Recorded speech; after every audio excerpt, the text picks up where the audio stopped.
বাংলাদেশের বিপক্ষে 3 ম্যাচের টি-20 সিরিজকে সামনে রেখে স্কোয়াড ঘোষণা করেছে নেদারল্যান্ডস। অভিজ্ঞতা ও তারুণ্যে ভরপুর দল নিয়েই ডাচরা আসছেন বাংলাদেশ সফরে।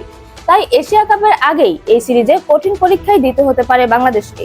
যদিও স্কোয়াডে নেই বাস ডি লিড, লোগান ভন বিক, কলিন আকারম্যানের মতো পরিচিত মুখ, তবে উঠতি যে তারকারা ভালো করছেন তাদের প্রাধান্য দিয়েছে নির্বাচকরা। এই সিরিজে বাংলাদেশের সাবেক এক কোচই কষবেন বাংলাদেশ বধের ছক। টাইগারদের সাবেক ফিল্ডিং কোচ রায়ান কুক এই মুহূর্তে নেদারল্যান্ডসের প্রধান কোচ হিসেবে কাজ করছেন।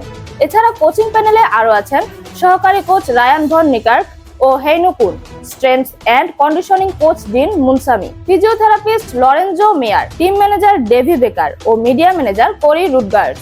আগামী 30 আগস্ট শুরু হবে স্বাগতিক বাংলাদেশ ও সফরকারী নেদারল্যান্ডসদের মধ্যে 3 ম্যাচের টি-20 সিরিজ। সিরিজের বাকি 2 ম্যাচ অনুষ্ঠিত হবে 1 ও 3 সেপ্টেম্বর। প্রতিটি ম্যাচে অনুষ্ঠিত হবে সিলেট আন্তর্জাতিক ক্রিকেট স্টেডিয়ামে। নির্ধারিত দিনে বাংলাদেশ সময় সন্ধ্যা 6টায় শুরু হবে খেলা। বাংলাদেশ অবশ্য এখনো নেদারল্যান্ডস সিরিজের স্কোয়াড ঘোষণা করেনি।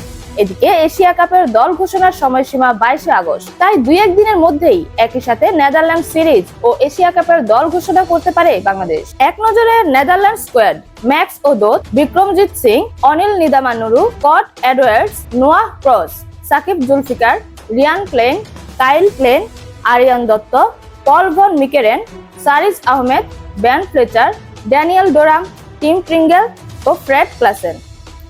এরকম আরো নতুন নতুন খেলার আপডেট পেতে অবশ্যই চ্যানেলটি সাবস্ক্রাইব করে রাখুন। ধন্যবাদ। Flavours news.